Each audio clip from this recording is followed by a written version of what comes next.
aboard, everybody. Michael Cohen here with you on the Sports Talk Nation. The NFL schedule was released last night, so now it is time to look at that schedule and take a look at what's coming up for both the Jets and the Giants and make some predictions on the upcoming season. Now, of course, as you see by the headline, prime time players. Both the Jets and the Giants are back in prime time in full swing this season in a big way. And for the Jets, this is what happens when you have somebody like Aaron Rodgers come on board. We knew with Rodgers here, the Jets were going to get a lot of eyeballs this year. And that's going to hold true. 5 primetime games for the Jets at night, including a game on Black Friday against the Miami Dolphins. So that's 6 featured national games that are going to have the New York Jets as the main feature.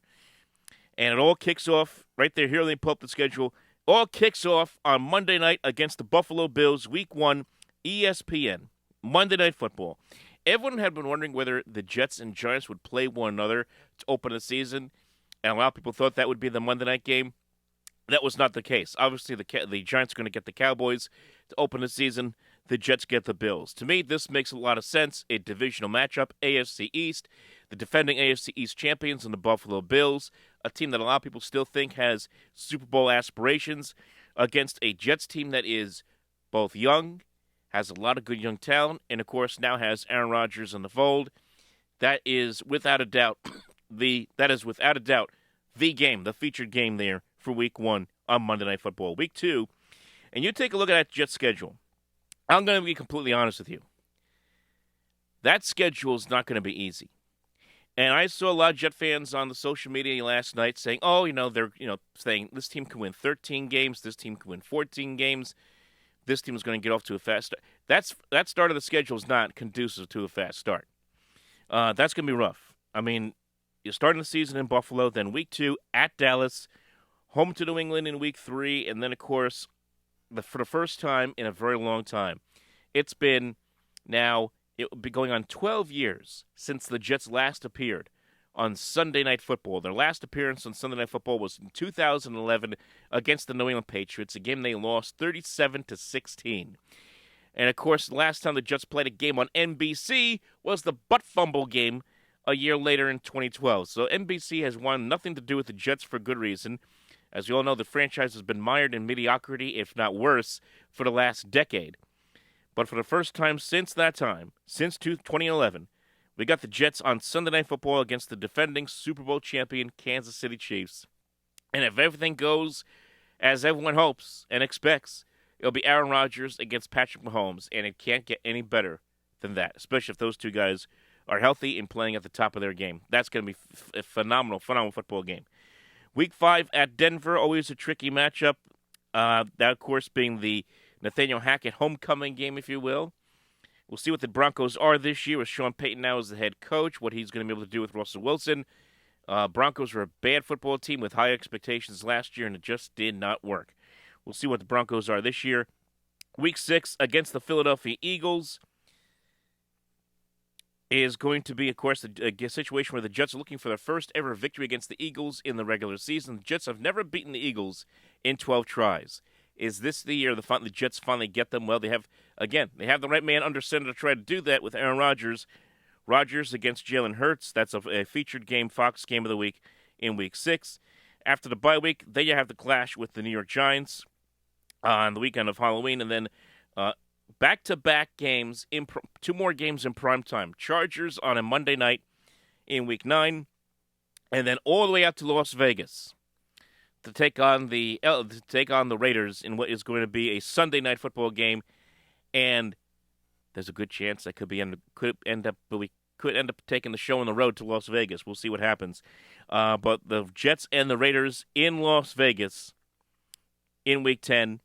And then the schedule starts to calm down a little bit. It kind of reminds me a little bit of last year's schedule. Remember last year's schedule, the Jets coming into the season had a brutal start to the year, at least on paper anyway. And we all know how things played out. The Jets got off to a great start. They were winning games against a lot of those teams that we thought would be good teams. And then the bottom fell out at the end of the season. The Jets ended up losing 6 games in a row.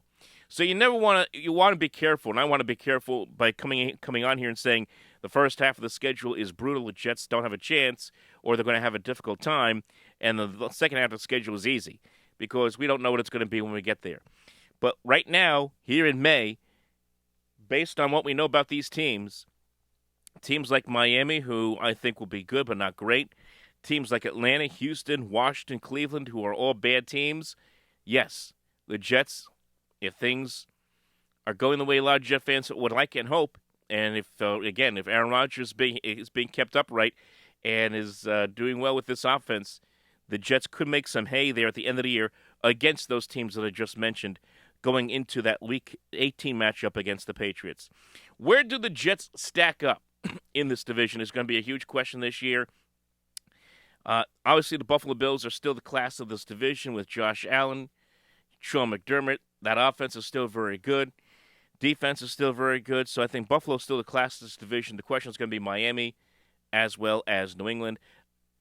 You would think that New England has taken some steps back. There's a lot of concerns with Mac Jones and with his compatibility with Bill Belichick. So we'll see where the Patriots are this year. They could be the weak sister in this division. And the Jets have really struggled with the Patriots over the years, as we all know.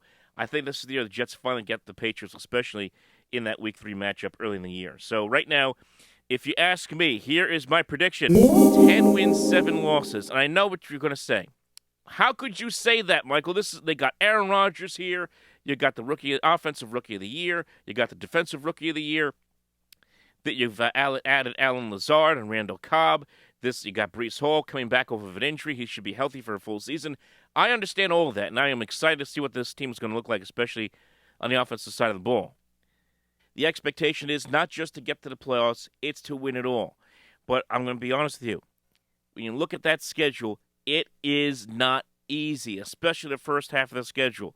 So I have to temper my expectations just a little bit because, yes, while Rodgers is used to this offense, he knows the offense, obviously, with Nathaniel Hackett here as the offensive coordinator.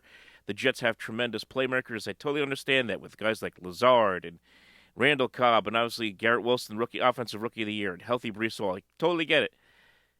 There's going to be a bit of an adjustment period. It's going to happen. It's inevitable.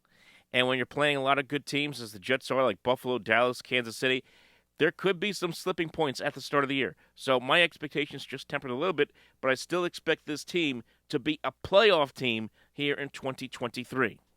So I think to be fair, 10-7 in the regular season is more than fair.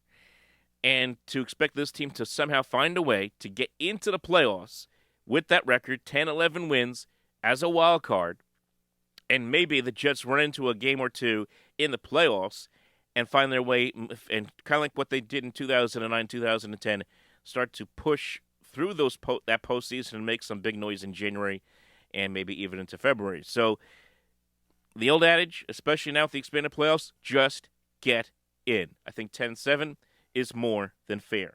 I'm going to flip over to the New York Football Giants. Very intriguing schedule for the Big Blue. Obviously, the home opener against the Dallas Cowboys. Eighth time since 2007 that the Giants open up a schedule with the Dallas Cowboys. Then they'll see San Francisco in Week 3 on a Thursday night. The Giants have 5 prime time games. They have the Cowboys in Week 1, the 49ers in Week 3 on Thursday night. They play Seattle the week after that on Monday Night Football. Week 6 is Buffalo on a Sunday night. And then Green Bay will be a Monday night game in Week 14. And the Giants face Philadelphia on Christmas. So they, too, like the Jets, get 6 featured games nationally, and that includes the holiday game there against the Philadelphia Eagles towards the end of the season. The things that stand out for me for the Giants' schedule is, 1, obviously the Cowboys game, but 2, they got thrown right into the NFC West right away. 3 games right off the bat, including those 2 games on the road, Arizona and San Francisco, and then Seattle at home. 3 out of 4 games to start the season right in prime time, so everyone has high expectations that this Giants team can be just as good as last year. We shall see. My prediction for them this year. Also, I have them at 10-7, and I think that this is going to be kind of an topsy-turvy kind of year for them. I do have them right now beating the Jets head-to-head in week 8. although my feelings on that could certainly change. So 10-7 again, not unreasonable. I think for a team that has a lot of expectations, I think it's obviously going to disappoint some fans if that's what a record is. But it is the National Football League, and they are in a division where the Philadelphia Eagles and Dallas Cowboys are just as good, if not a little better than they are. So those are my predictions, folks, for the 2023 season as of right now. And, of course, we got a long way to go. We still got a whole mini camp, training camp. I'm excited to see how this thing gets going. I really am. And it's going to be a fascinating season this year for both the Jets and for the Giants. For the Jets fans, you got the quarterback you've been waiting for in Aaron Rodgers. Now let's see if he can deliver. We'll find out very, very soon. Remember to like and subscribe, folks. We got a lot of content coming your way in the next days, weeks, months ahead, whether it be football, baseball, and a lot more. We'll talk to you next time.